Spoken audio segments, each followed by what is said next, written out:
Our next question comes via Skype and it's from Andrea Wildin in Algester in Queensland. Hi, I'm a wheelchair user in Queensland. My question is regarding the Disability Discrimination Act, the Anti-Discrimination Act and the Human Rights Act, which are in place to help us, yet we still don't have equal access in government buildings, such as schools in 2019, with counterclaims that we are a minority and the cost just simply isn't worth it, or financial hardship on government agencies. With the evidence overwhelmingly in favour of full inclusion for disabled people, how can this still be an excuse for segregation? Okay, Jordan, segregation, it's a pretty strong word. Is that how you see it? Absolutely, it's a strong word and it's absolutely justified, Fran. I think Andrea's question is bang on. Here's the reality. Unfortunately, to be disabled in 2019 in Australia is to experience horrendous levels of discrimination and segregation. The figures out recently speak to this very clearly. We have 50% of disabled people living below the poverty line. Our unemployment rate is double that of non-disabled people. We seek urgent medical attention at many times the rate of the rest of the population. 36% of us report psychological distress compared with 8% of the overall population. And here's the kicker. The life expectancy of an intellectually disabled child born today is 24 years shorter than the rest of the population. What Andrea is describing is just one part of a broad systemic failure that we've got in Australian society to recognise that we do treat disabled people differently, that we do see these inequities in our community. And it's time for politicians, it's time for those who design the systems to listen to disabled people and be led as we create these solutions to remedy these problems. And Andrea, you said the point there about we still don't have equal access to government buildings like schools because of claims that the cost simply isn't worth it. Have you experienced that yourself? You're not being able to either get access for you or others in schools or office buildings because it's simply not cost effective? Is that the excuse given? Yes. You can't just go into a school and find that there's no wheelchair access and just ask for it and it simply appears. You have to actually support. Okay. The line's having trouble with the line there, but Jordan, just to stay with you for one moment, how much of these access issues still, it's still paramount today? I think about the building you work in, Parliament House, and some of those doors must make it tricky for you. Parliament's not accessible and they've had to make a lot of, changes, but what I think is really needs to be our focus here is the legislation that we've got to address some of these issues. The Disability Discrimination Act, it's a couple of years older than I am as a human being. It was passed in 1992 and it's fundamentally broken. It places the burden of championing the change or flagging the discrimination on people like Andrea, who then pursue it through a process which has no teeth to then force changes if it is found to be a legitimate case of discrimination. Okay, I'm going to stop you there because we've got another question from Jeanette Lee on this general topic about the laws around disability. Hi. As you're saying, there is still much individual and systemic disability discrimination of people with disabilities in our society today. For example, young people with disabilities in nursing homes and the extremely high unemployment rate of people with disabilities and the frequent removal of children from parents who have disabilities. Can you please comment on how you think these discriminations can be better addressed and remedied? Now, Jordan, I'm sure you've got more to say on this, but let's go to Zed first on this.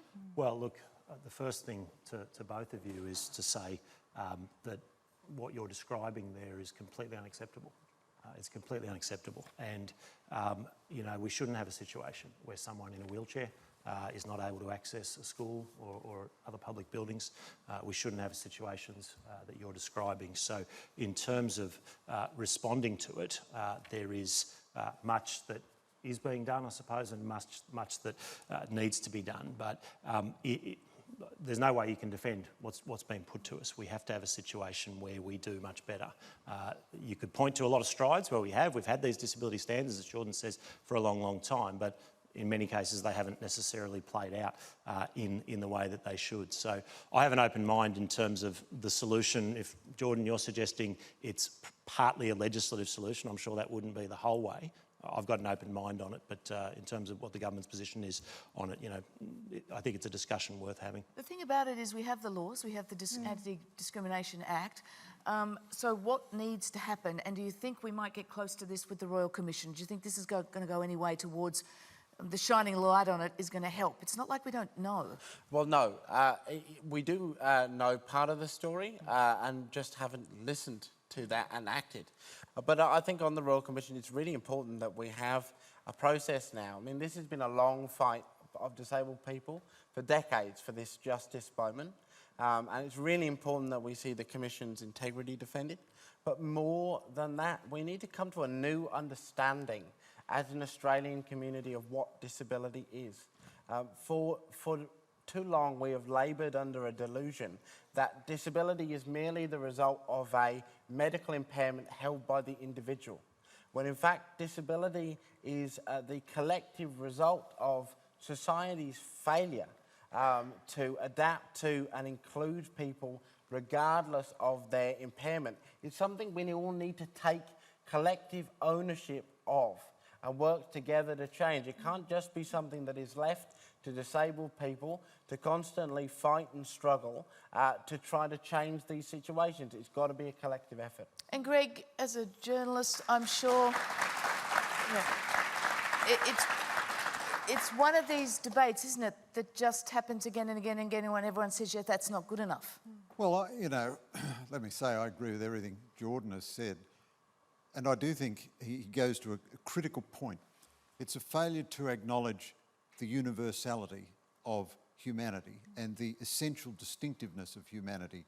On this very program, some time ago, I had a debate with Peter Singer, who argued that newly born babies who suffer severe disability or handicaps have less utility, he's a utilitarian philosopher, than sentient mammals and should be allowed to die if their parents aren't interested in them.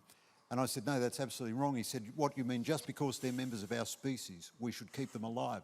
And I said, yes, absolutely. Okay. That's absolutely right. Now, I want to ask this question, Fran, put this. So I had coffee today with a friend of mine whose son recently died. He was 27, spastic quadriplegia, cortical blindness.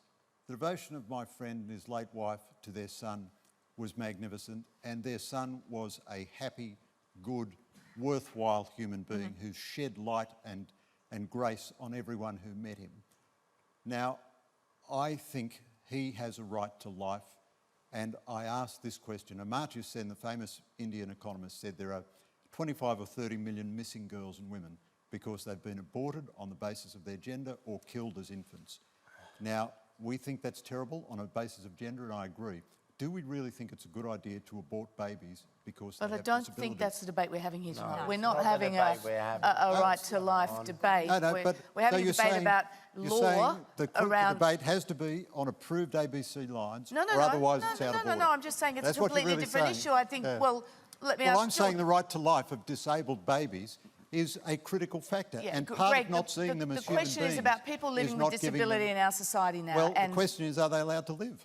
Well, this is not a space for you to derail this conversation with your own ideological agenda. Okay. Let's just try something radical and ask the disabled person what the issue is. How about that?